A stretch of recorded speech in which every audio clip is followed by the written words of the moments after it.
installed. And you could also be using wfuzz. These two are kind of interchangeable, but it's best to have both installed. And then if you don't have these installed, you can just run this command and it'll install both of them automatically on your machine. But I'll just give a little bit for attendance.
Okay, as more people are just funneling in, we're just doing attendance right now. So just either scanning the QR code or entering the link, and then just installing Derb or wfuzz if you don't already have it.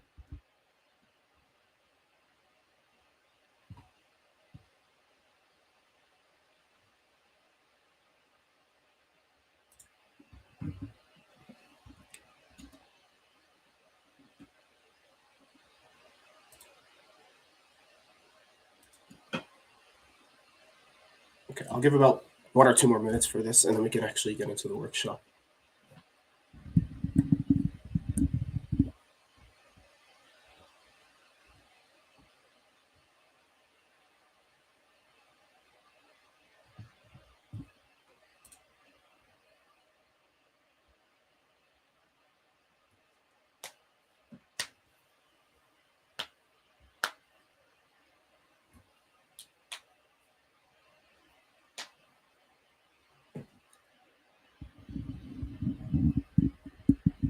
Okay, we're gonna hop in. At the end of the workshop, I can put this on again just in case if anyone missed attendance.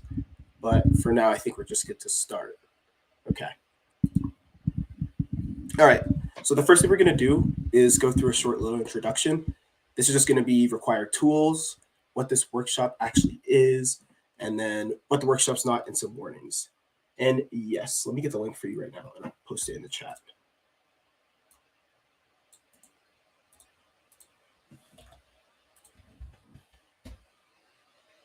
Here you go.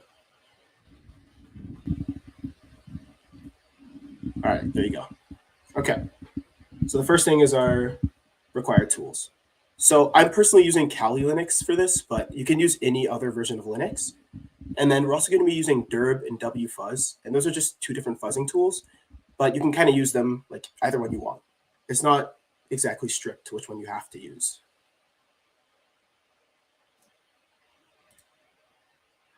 Okay, so what this workshop actually is. First, we're going to explain what a box is and what the real point of breaking a box is. Because when you just hear that, it sounds a bit confusing. It might not actually make sense of what we're trying to do. Then we're going to explain the basic steps and strategies to actually break into a box. We call these the 4 E's. They're just 4 steps that you can always use, regardless of situation, to attempt to break into a box. And then we're going to use all these tools we learned. We're going to use the 4 E's to actually crack a real box. So we're going to use these E's as well as our previous workshop knowledge. And we're going to put them to the test to actually see if we can crack a real machine. Okay, and what this workshop is not. It's not a lesson on how to use what we've learned for evil. We're not trying to use anything we've learned in this workshop for things that are kind of illegal or against club guidelines. And we don't want to, because like violation of this, it could result in legal action or even like club memberships getting revoked. But that's like extreme cases. And it's also not a tutorial on how to break every single box, because all boxes, they're going to have different formats and different vulnerabilities. So it's going to be different every time. You can use the same steps each time, but the tools you use could change, or anything else could change. So it's not a one size fits all kind of solution.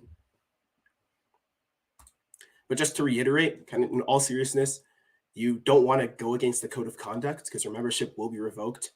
And in some cases, legal action can be taken. So just make sure you use your powers for good, I guess. Don't use it for anything that you shouldn't be using it for. Okay. Now we're going to get into some box information. The first thing we're going to look at is what a box actually is. A box is kind of like a safe, and we're going to try to break into the safe. It's a computer that we want full access to. And the computer can be an actual machine, or it can be a virtual machine, so a machine hosted. And we have three different kinds of boxes. We have black boxes, which these are boxes you have no previous knowledge of. And we're going to be working on a black box in this workshop. And you just spend more time in the preparation stage before you actually try to attack the box. Then you have gray boxes. These are boxes that you have limited knowledge of. You know some things, you may know the software, the application, and it's going to take less time to find exploits for this box. And then finally, you have white boxes. These boxes you're going to have full knowledge of. The knowledge is kind of used to make sure the box is secure. So let's say I had a company and I had a machine and I wanted to make sure that it's basically uncrackable. I would give someone all the information to the box, so it'd be a white box, and they would just try to find anything they could use to exploit the box. The white boxes are mostly for security purposes. Okay. And then we have what the actual goal to box breaking is. So our main goal is to gain access to the machine. We want to gain full control of the box. So this is accomplished by becoming something we call a root user. And the root user has the highest privileges on a machine. So root's the highest privilege. You can think of it as the admin account, as clearance for all the commands and files on a machine. So once you're root, you have no limits to what you can do on that machine, essentially. So that's where we're going to be trying to get to. The sudo command, it lets you run commands as root without being root. So think of it as we can run commands as being our root user, as owning the machine, even if we don't. And sudo, it will usually ask for a password to run, but it won't always do this. And sudo, it stands for super user do. So you can think of it as I'm acting like a super user and I'm going to do something. And another reason why people use this is it avoids having to switch users to run certain commands. So I don't always have to switch to an admin account if I want to do something specific on my machine. Okay. Now we can actually get into the steps of breaking into a box. These are going to be the 4 E's that we talked about earlier. These are evaluation, enumeration, exploitation, and escalation. Okay, so the first step is evaluation. So this is where you look at your target and you just want to kind of take a step back and see everything. It's not always neat as a step, but it can be helpful to see what you're actually getting into. You want to ask yourself some basic questions about the box. Maybe what operating system the box is on, or what version. These can kind of help you see some specific things about the box, like what if the operating system is vulnerable to a certain type of exploit? Or maybe a past version of the application was exploited in some way, and you can use that exploitation again. And for this step, you want to use publicly available information to get as much information as you can on the box. And we're going to use OSINT. And OSINT just stands for Open Source Intelligence. And we're going to use this to find things that we can exploit on the box, or interesting information, maybe some emails or names that we can use later on. Okay. And the second E is enumeration. Enumeration is essentially scanning the system for any possible vulnerabilities. So you can use things like DERB or Nmap or any other type of services to find vulnerabilities on a system. Some of these vulnerabilities might be hidden directories, and we're wondering how can we scan for these hidden directories? Because sometimes these hidden directories can hold certain information that we can use later on to exploit our box. So did Nmap detect a service that can be exploited? And can we use this later on to actually gain root command of this box? And there's two different types of enumeration. We have something called passive enumeration and active enumeration. So passive enumeration is if I was trying to gain information about a target box, but I'm not actually engaging with the box. So like we just talked about, OSINT would be an example of passive enumeration because we're not actually doing anything with the box. We're just searching up information around it or about the box. And active enumeration is the opposite of this. It involves interacting with the box to gain information. So something like Nmap is active enumeration as we're scanning the box's network to look for exploits. So we're actually interacting with the box.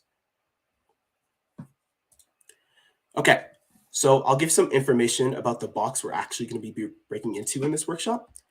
And it's going to be called the Badger's Bank box. So this was created by someone named Charles Badger 88. And I'm just going to say this right now. It's a bit of an interesting username. So I would say maybe write that down for later. It might come in handy. Okay. So here's our first exercise. We're going to want to log into this box. And you can log in by just typing in this IP address into your browser. Any browser works, but I'm going to be using Firefox. And we're going to want to find the first two flags on this box. There's actually three, but the third one might be a little more difficult to get. And a little hint is, could there be any hidden directories? Or could DERB or WFuzz help us find these? If you're ever having trouble with any of these exercises, don't worry. I'm going to go over them after I give time for them. So if you can't find a solution, don't stress about it. Okay, so once you're on the box, I want you guys to look for maybe some hidden directories to find some flags.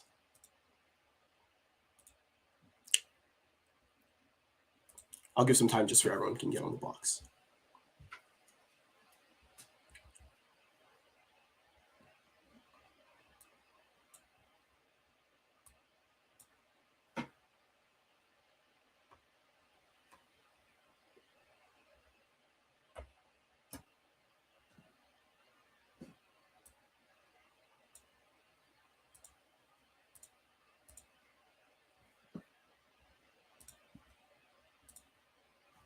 And this is the same box we're going to be using for the whole workshop. So you can just keep your website on after you get onto it. There's no need to make any new tabs for it or anything.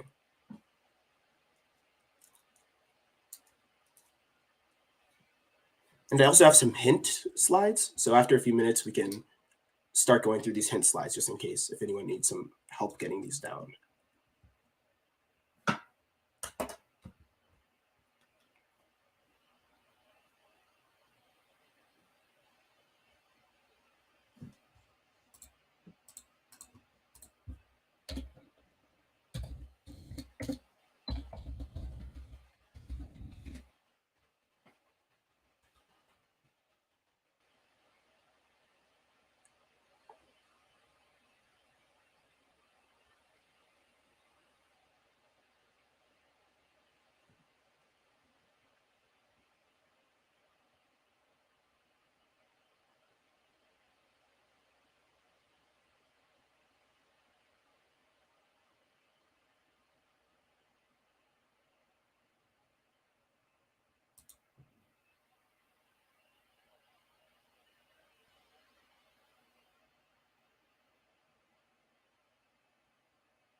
Okay, let me go on to our first hint slide.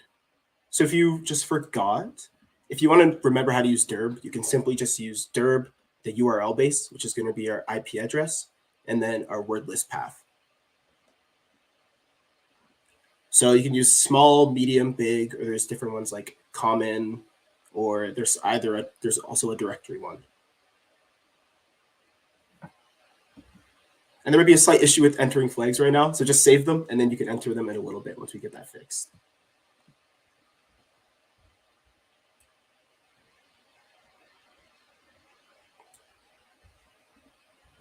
And if you're not using dirb, but instead you're using wfuzz, you can also use this, like these commands to use wfuzz. Oh, and no, dirb shouldn't be getting stuck on .htaccess.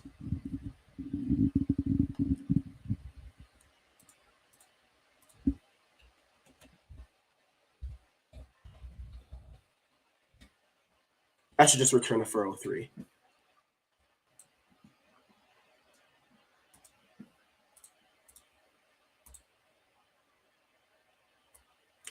And also, if you're not familiar with the different response codes, these are all the response codes for using dirb or wfuzz. So you have like your successful request, move permanently, found, unauthorized, forbidden, and not found. So the ones you mainly want to be looking for are the 200 and 301 response codes, because that either means it's okay or it's moved permanently. So both of these are like both of these exist. These are valid directories.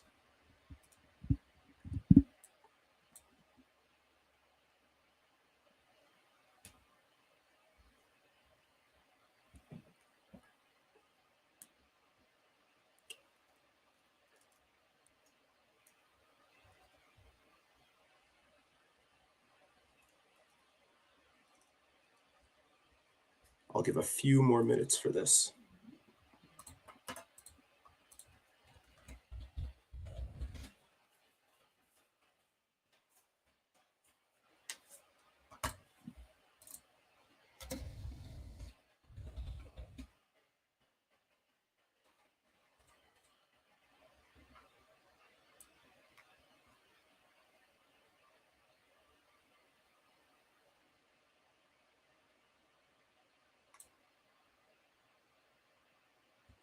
Oh, if you're having an issue with dirb getting stuck on .htaccess, you can try to use wfuzz instead. Dirb shouldn't be having that issue on that one directory. It should be returning a 403. But you can try to use wfuzz or dirb with a different word list, and you should be fine.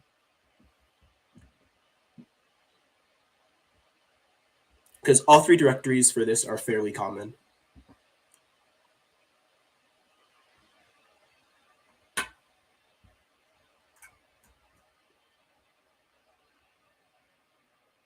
Yeah.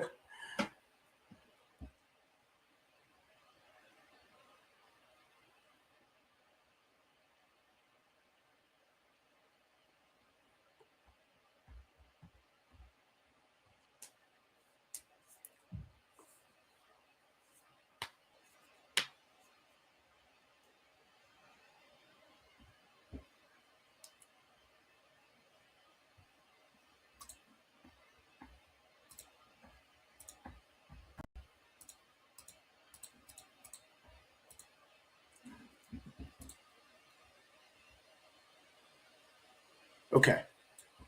Let me go through these flags really quickly.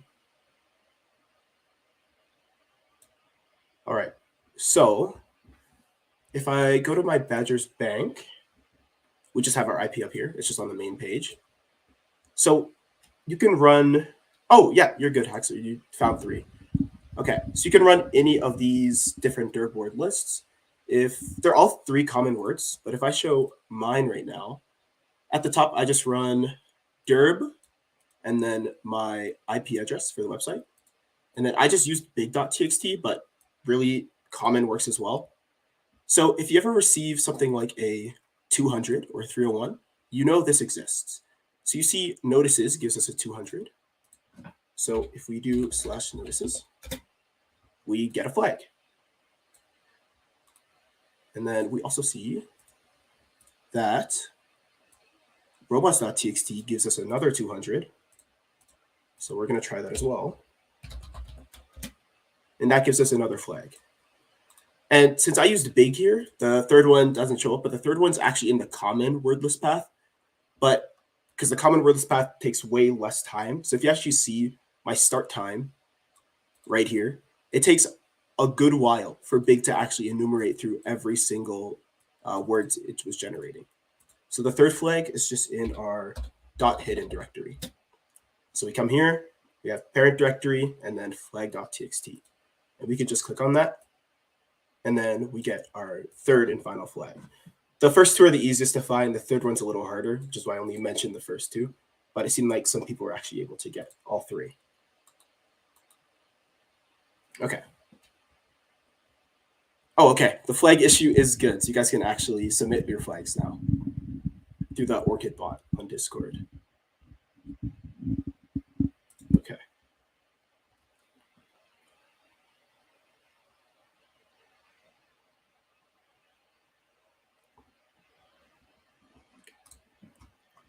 All right. And that is our enumeration step completed.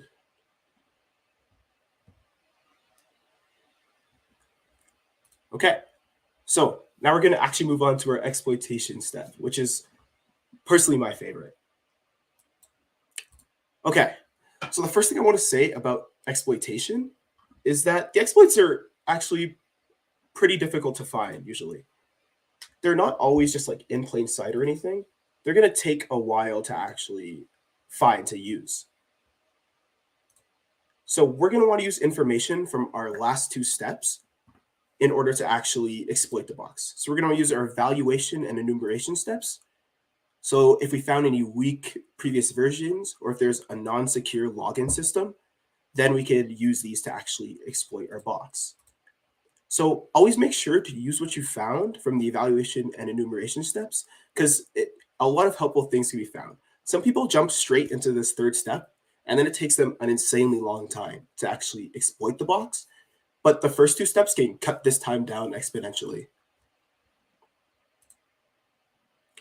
Okay. So we always want to try to use the weak components of the application that were detected. So if you find an Nmap service that is exploitable, you can use that, or a hidden directory that can be used to gain access, we can also use that. So let's say in one of our directories that we had, like let's say our robots.txt, let's say someone left a password in there, then we could just use that to get access immediately. But that's not always the case. Okay, so now we're going to use some steps in order to actually get into the box or get into the maker's machine. So we're going to hop directly into our second exercise. This one's going to take a bit longer because it's a few more steps. So we're going to actually break into the box by either fuzzing a password or using a SQL injection. So if you go to your sign-in page on the Badgers Bank, we're going to try to get into this box by either using wfuzz to fuzz a password, or we could also use a SQL injection. So this is the IP again and the port. And something else I want to mention is we can also use evaluation to find something out about Charles, the maker of this box. So it'd be weird if you had a social media username. That would be a pretty easy way to solve this. And once we get in, we just want to find the flag on our screen. And then we want to find Charles's password, and we're going to try to use that to SSH into a system. So the first thing is just getting into the box, getting into the bank as an admin, and then the second thing is going to be SSHing. So when you're trying to actually log in, you should be logging in using admin as your username. And we're just trying to find the password.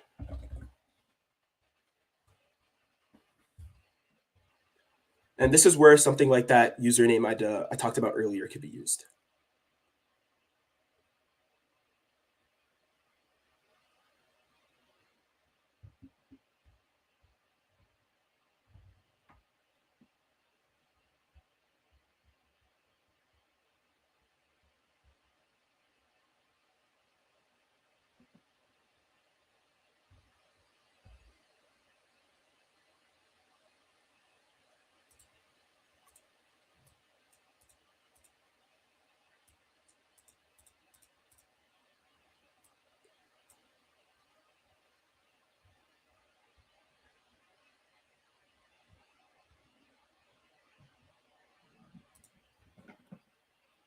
Yeah, you're logging in as an admin.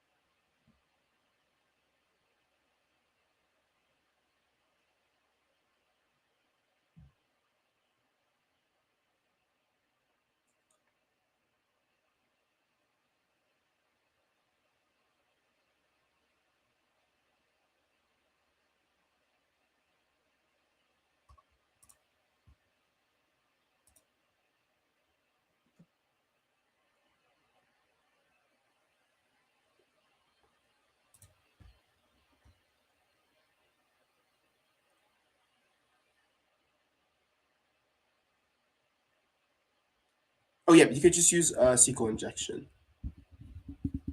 And then also earlier I gave the username, so I can type it again in chat just in case anyone wants to use it this way.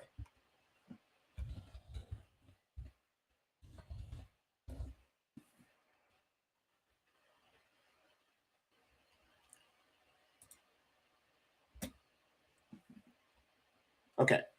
The username I mentioned before is in chat. I'm not going to mention what it's used for, but there's a third way to actually solve this.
Okay. And I'll just give a quick tip on actually exploiting this. Once you're able to be logged in, it might seem a little confusing, but we want to make sure we look at the source code for our admin page. So our basic page once we get in. We want to make sure we look at this code and we want to see if we can find the LSAL. So this is used in any type of terminal, and it's just listing all the possible contents of a specific directory. So we want to see if we can find this in our source code, and then we can hunt through the directories of Charles's machine. So we have some useful places on these ones. We have our SRV, etc., optional variant, and home. We can look through these and just see if we can find anything interesting about the box. For this step, there should be 3 flags. There should be one on our base page, another hidden flag when we actually hunt through directories, and then a third flag once we're able to get into Charles's machine.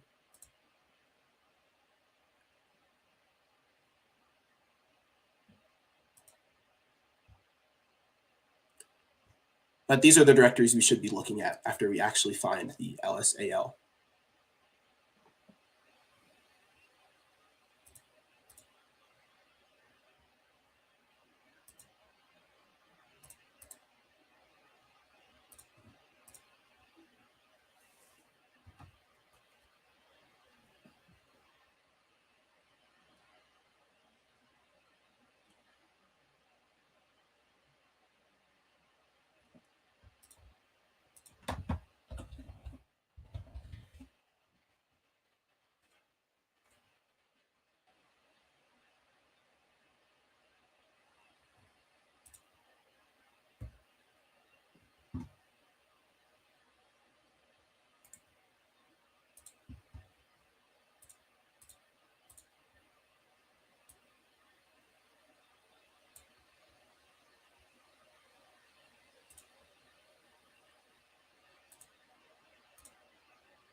Okay, and another hint.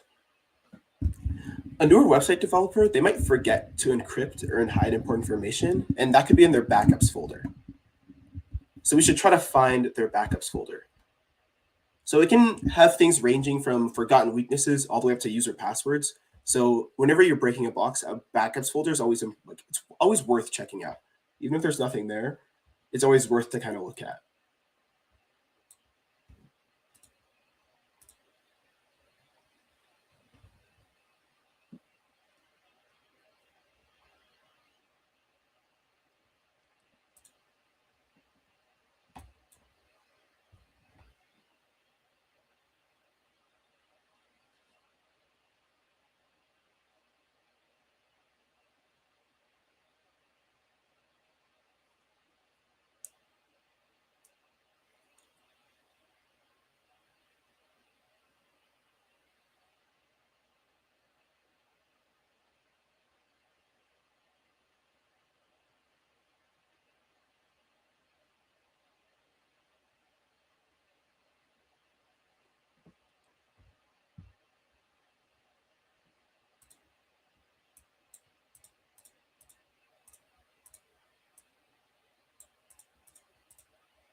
Okay, and last tip.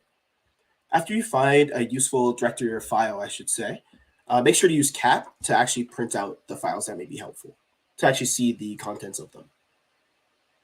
So you should always like print out any information that you would think that's useful, because those contents can kind of significantly speed up your process of cracking a box.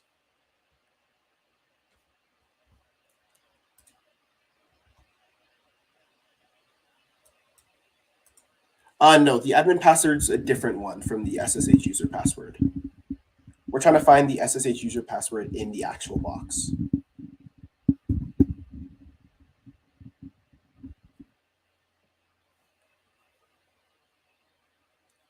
And just to reiterate from my other slide, we're trying to SSH into port 2222.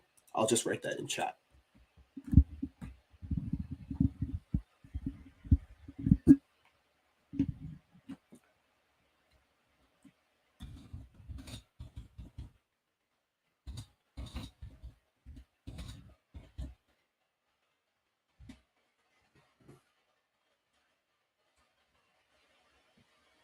The user SSH is not admin. You should find their username and password both together.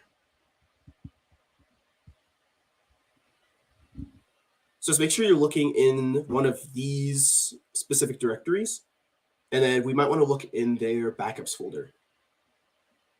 But you'll find a username and password together, but it's not just admin.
Okay, I can see a decent amount of people are getting into the box, but not yet into Charles's machine.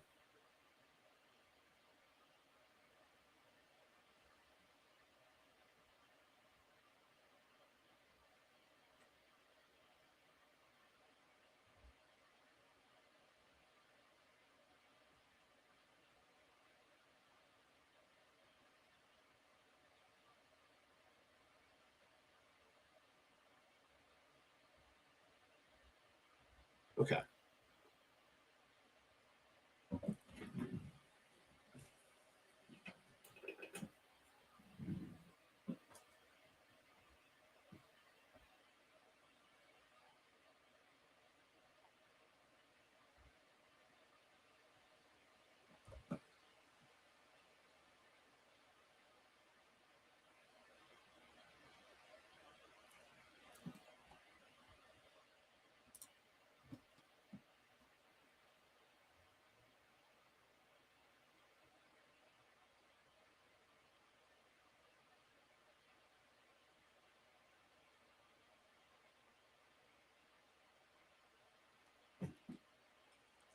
Okay. Since most people are in the box right now, I'll show how to actually get into the box, and then I'll give a little more time for SSHing. So the easiest way to actually get in is, yeah, we have the username Charles Badger 88. And I mentioned that this was an interesting username and that in order to gain access, we can either wfuzz SQL injection or we can use evaluation to find something out about him. So I mentioned if he had a social media username, it'd be pretty easy maybe to find out his password. So we have the username Charles Badger 88, and we're gonna go on, we can go on, let's say Twitter.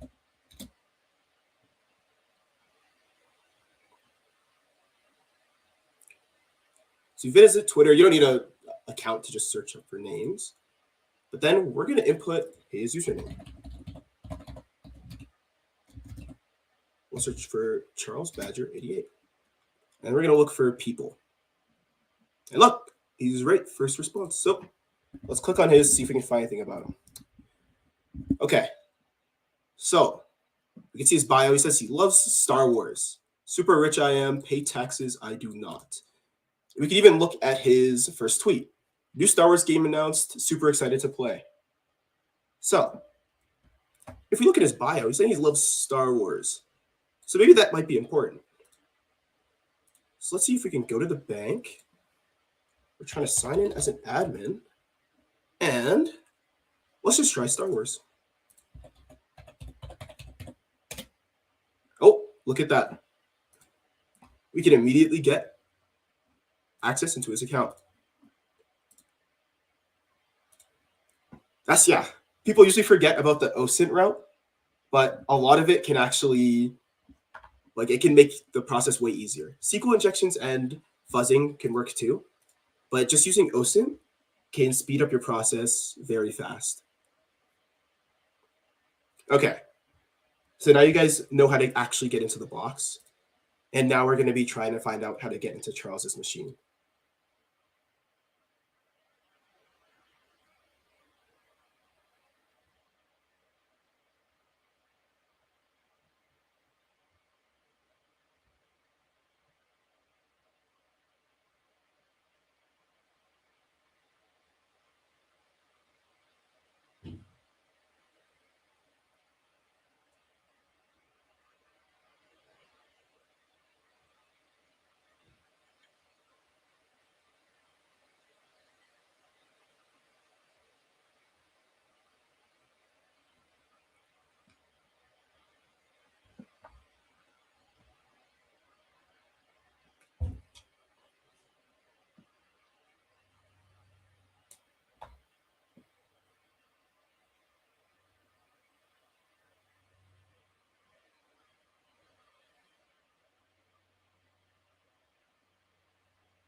Okay, I'll give a few more minutes for his login information, and I'll go from there.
Okay, let me go through how we actually solve this part now. We can essentially follow exactly these steps, but the hardest part is to find the directories. So we're going to look at the source code for the admin page around where get current files is. We want to try to find this LSAL. So let's go here. We have our get current files right here. We're just going to inspect the page. It works on any type of browser. And we're going to try to get to where get current files is. Let's see. Okay. Okay. Oh, looks like it's right there. Oh, okay.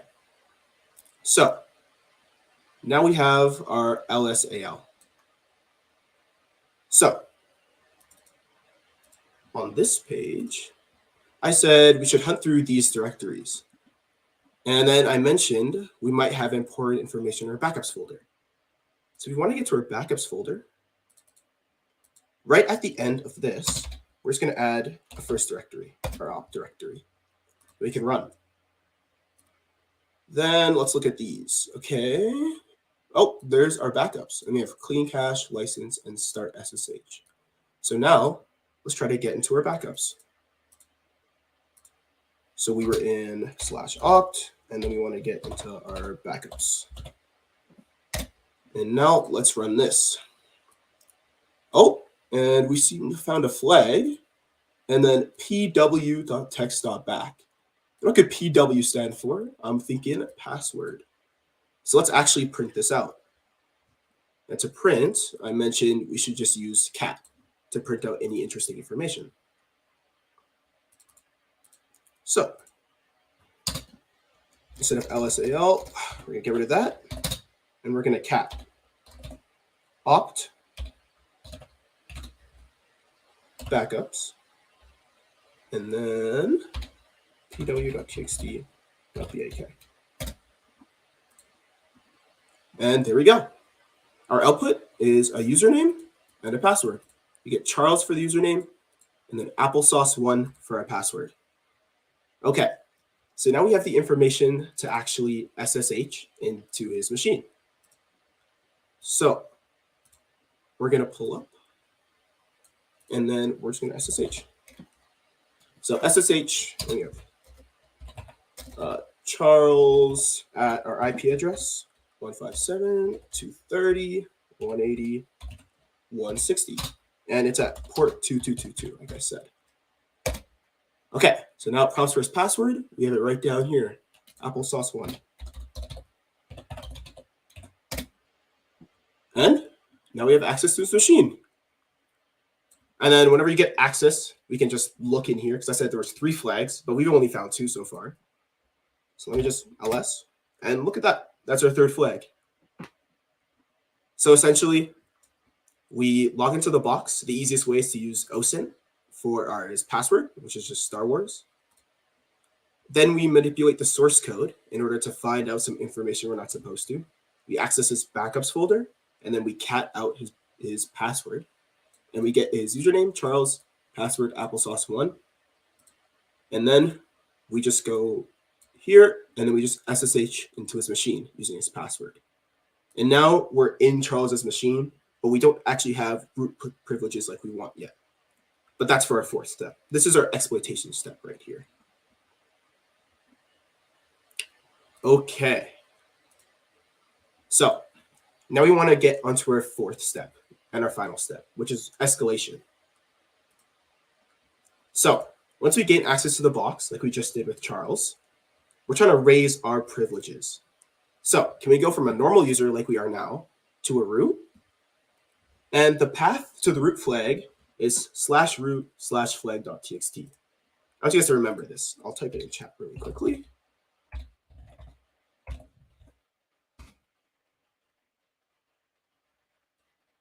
This is our root flag that we're actually trying to get to. If we can get to this, then we've actually gotten root on the machine. Okay. So one important thing is we kind of want to find utilities that allow for us to have a higher privilege. So this is a very important command. You guys can all run this right now in Charles's machine. We should all run this right now. So we want to search for these utilities that might allow for us to have a higher privilege, because these can be used to actually gain access to root. So once you run this, you might find some things that you might not understand, but if you don't know how to use something, you can just Google it. There's a bunch of great documentation on websites on this topic, and something like GTFO bins is really amazing for searching up things you can use to bypass security. So I'd recommend GTFO bins. It gives a bunch of documentation so you can figure out exactly what you need to use. And this is a pretty important step of escalation, because it's kind of telling you that when you're in the machine and escalating, you can still use the first two steps to figure out more information about what you're looking at. It's not just a step-by-step guide. So whenever you hit a step, you can move backwards in order to find new information to make your either exploitation or escalation faster. It's not really just a straight line. Okay.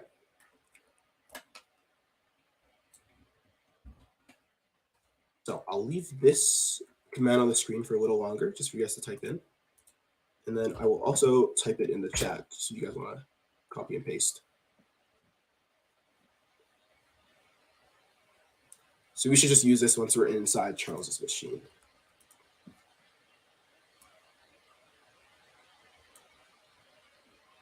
Okay. So now we can finally move on to our last exercise. Might take a little bit based off how the OSINT goes, but so our last exercise is we're in Charles's machine now. We want to try to get to root. We want to become a root user. We want to find the flag in root, which is that directory I mentioned, our /root flag. And I have the IP address here and the port, and then just a link for GTFO bins. Oh, okay. If you accidentally got out of SSH, I'll just send the username and password again.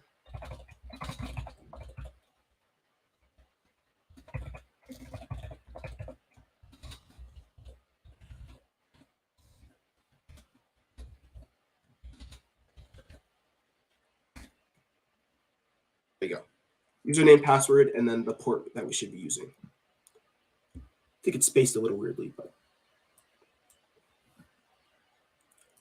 yeah, if you forget the port 2222 at the end, it won't let you SSH. So remember the port at the end. That might be the issue. Yeah. Okay. And I'll give a little more time for this.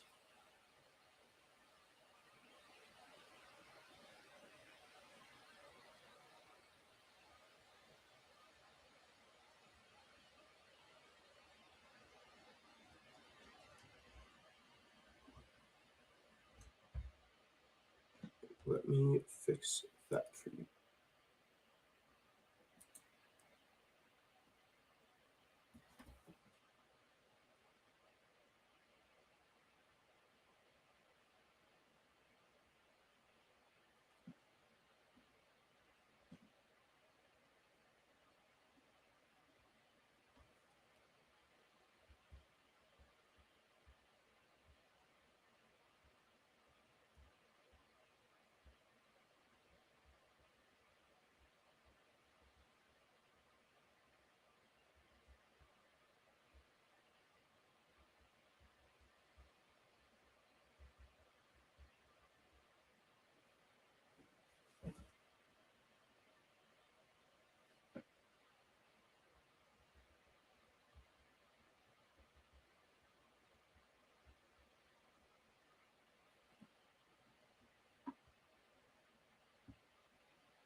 Oh, okay. If you guys got injected, it might be machine based, but fixing it right now. Give me a second.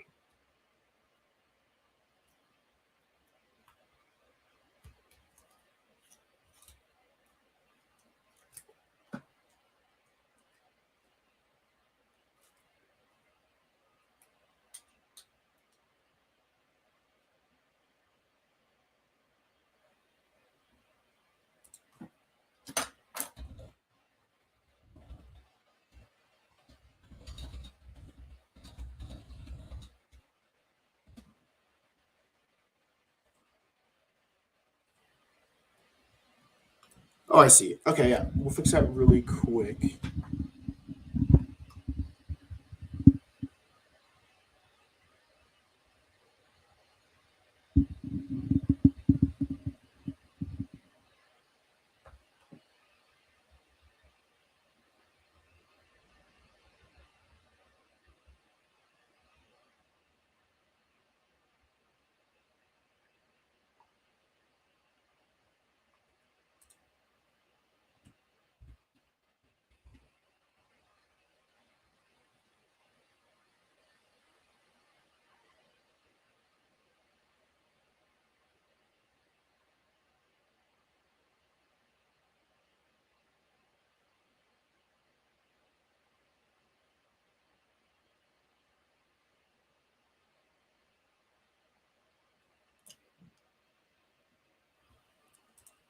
Oh, okay. I think our SSH is timing out, but give me 1 second.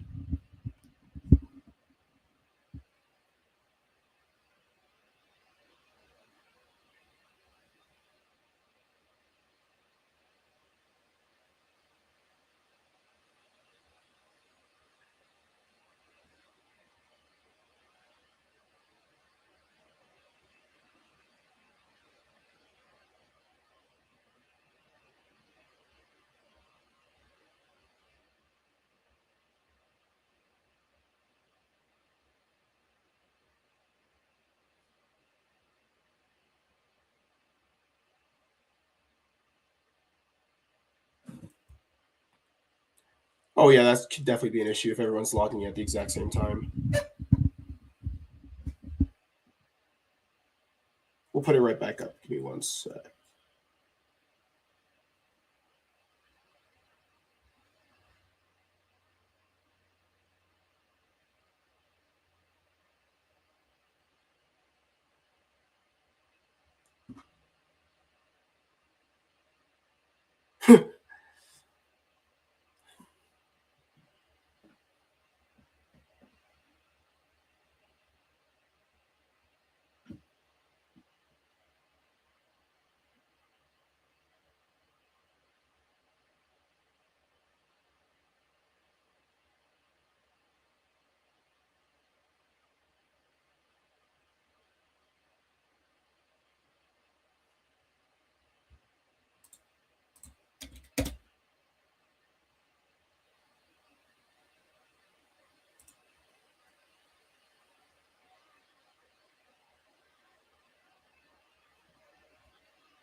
Okay,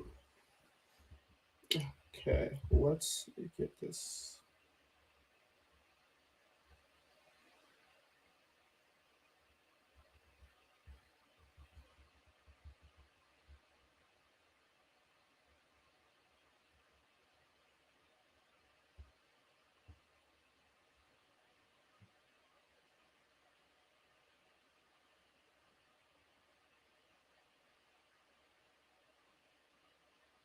Okay.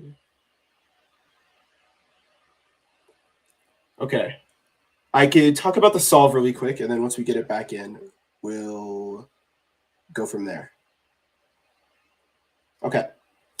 So the first thing we do is we run our find command. Let me scroll to find that. We just use our find perm command, and then we can go on GTFO bins. It's just this first one. So it just has a bunch of binaries for local security.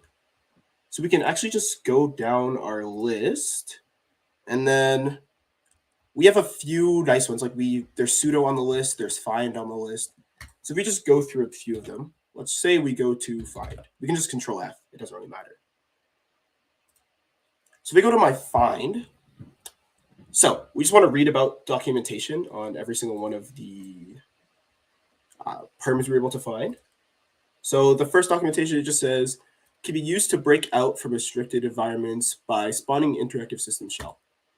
And then this is kind of exactly what we want, because we want to find something that allows us to become root immediately by just using perms. We're restricted right now because we're normal users, but this seems like it can just allow us to break out of that normal user and become a sudo to find our last flag. So this is the command we'll use. Give me 1 second for this box. And then, so if we just copy this in, then we seriously just copy this in. And then instead of the bin/sh, that's not the directory we're looking for. So instead we should be looking for our root/flag txt directory. But that's all we want to put in this section. And then we'll just be presented with our last flag.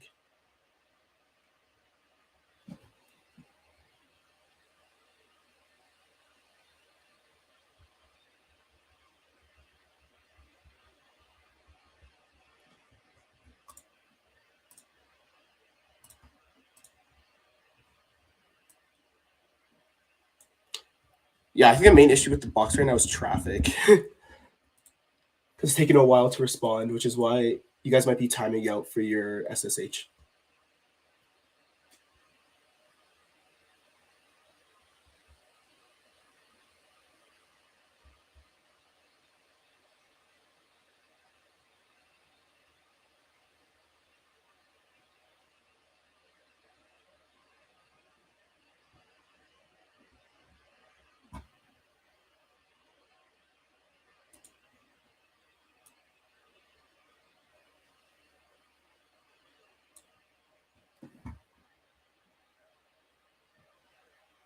Okay.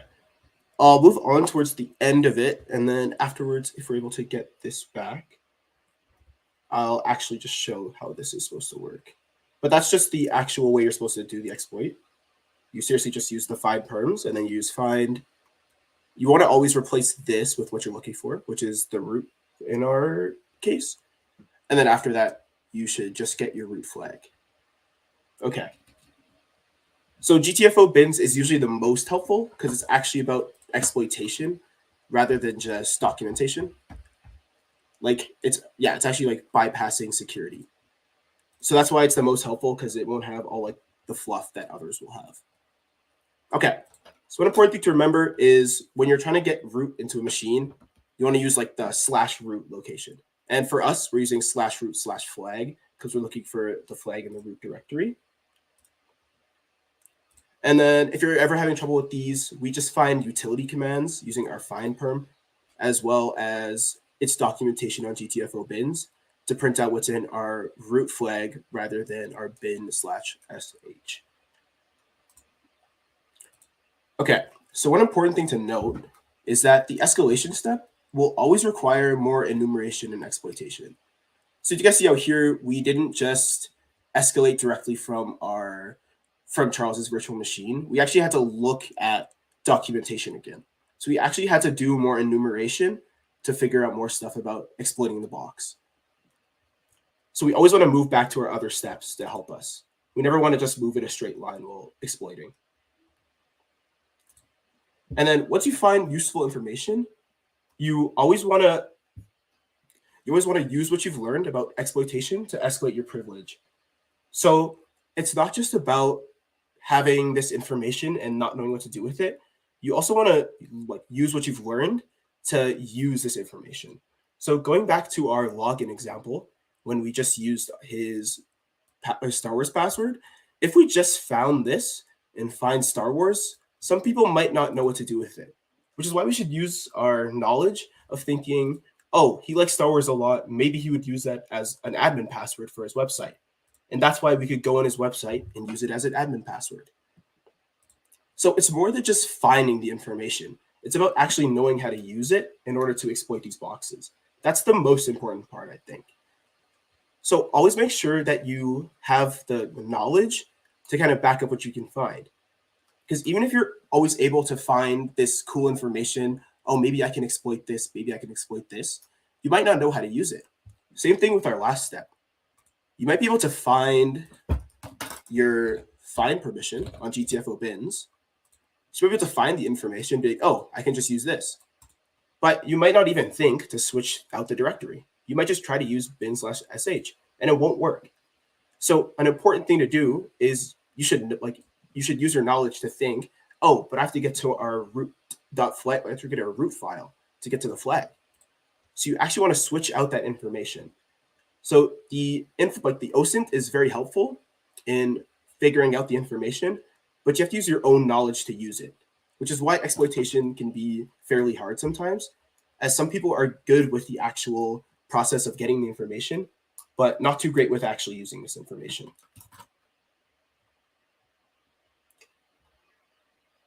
Okay. And that's about all I wanted to say. We're going to get the box up really quick just so we can get the last flag. And then after that, that's just the end of the workshop. But once we get it back up, I'll show you guys how to use this GTFO bins command. But if you were able to get into it before it actually closed and got the flag, you're good.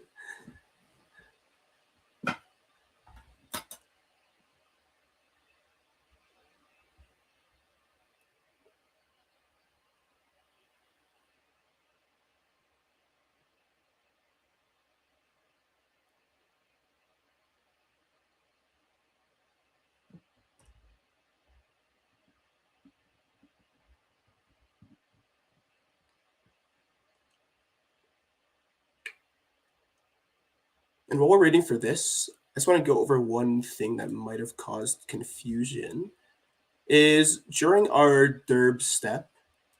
So essentially, when you're using derb, you have, so I use the big.txt, but there's also like several different kind of derb directories you can use. So instead of this, let's just go to the word list really quickly. We're just going to cd into this directory. Okay. So in here, you see we have derb, and we also have wfuzz. So both of these can be used. They both have different, like slightly different word lists. But if we go into our derb section, these are all the word lists we kind of have. So big.txt, it takes a good while to use, but it usually contains all of the directories we could be looking for, or a lot of the stuff we could be looking for. So if I cat out, let's say I cat out small.txt. So if I cat out small.txt and we look at all the words here, if we go all the way to the top where the special characters are, you can see that we don't have any of the hidden directories. And we also don't have the txt directories for like robots or anything. So if we use this for our first step, it'd be difficult to actually find it. But if we use something like big.txt, we have a lot more words. We also have some of our TXTs. And then we can use this, but it takes a longer time.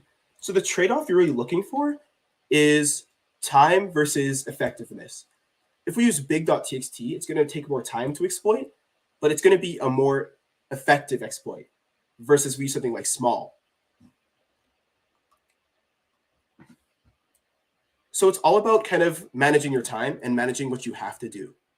If you have more knowledge about DIRB and word lists, and you know we're looking for directories, then you can use some different text files based off what you're actually looking for. So if you know exactly what you're looking for, you can use text files. But if you don't, that's when things like big.txt gets used, because it's something that is kind of all-encompassing. Okay, hopefully that makes sense for those who are confused about that step. Okay. And just one more thing. I know we mentioned using DIRB, and I used DIRB during the workshop, but wfuzz it's very similar. So if we look at the word list for wfuzz, it just has your web services. I'll go into general. So wfuzz also has some similar ones. So it also has big.txt. It has the same common, and then it has a medium.txt, which is just the medium one that has half of the words from big. So wfuzz is the same exact process. It's just a different tool. And this comes auto-installed with Kali, which is why sometimes it's called, sometimes it's more popular. But it shouldn't be worried about which tool you actually use as long as you're getting the information that you're trying to. So I hope that makes sense for this part, because it's a little confusing sometimes to know exactly which tool to use, but both of them work. Same thing with our logins, like our login step. Oh, okay. So if there's any tool to do the privileges escalation step automatically. So for our escalation step, we could technically just use our find tool without actually searching it up. So if you remember this find tool, it can help a good amount, because you could always just use it just in case. So the important thing is that you should always just you can remember these. So you don't have to use the find for the privileges. The find for the privileges just helps us get to this part faster if we're not as knowledgeable about it. But if you do remember this, then you can just get here. Okay, so our box is back up. So I'll just show the final step. Let me SSH it back into this guy. Applesauce 1. Okay, so we have our /find documentation. So with this documentation, we simply want to use this along with our root.txt. So if I use find dot exec /root/flag.txt, and then we use our backslash and our colon. And then we're presented with our root flag. And since we're able to get here, we know that we're actually root. Oh yeah, we don't have to use a pseudo password for this command. We can bypass a pseudo password. So if we're using find.exec and then root flag.txt, then we can immediately get to our root flag without having to use any other steps. But initially, if we try to just get to root, we don't have permission for it. If we just try to cat our root flag, we don't have the permission to do that, which is why this is very important, because it allows us to bypass the permissions and immediately figure out what our root flag is. It's not necessary to try to actually become a pseudo user. We could just use this find command to break out of our regular user environment and directly become a root and get this root information. So as of getting this flag, we own the whole entire box. We're a root user of this box. So by going through his whole entire website, and just getting on it, now we own his machine, basically. So it's kind of just a testament to having more of like a safe website or safe machine, because people can get, like, just from getting onto a website that you released for the public, they can go from there to practically owning your machine and all the information that comes with it. Hopefully that makes sense.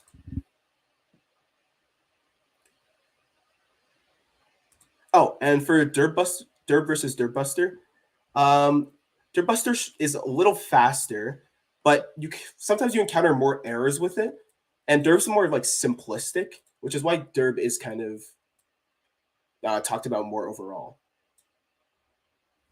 Like, Dirtbuster will be faster, but sometimes there's more errors that come with it, and it's because Derb's single thread, I should say, and Dirtbuster's multi-thread. But that's not really an important point. Okay, so with that, we're done the workshop. We found all the flags for boxes. I hope you guys learned something, even if some of the steps were a bit hard to follow. But hopefully the general sense of how we went through our 4 E's made sense of how we actually got control of Charles's box, of his machine. All right, thank you guys so much for coming.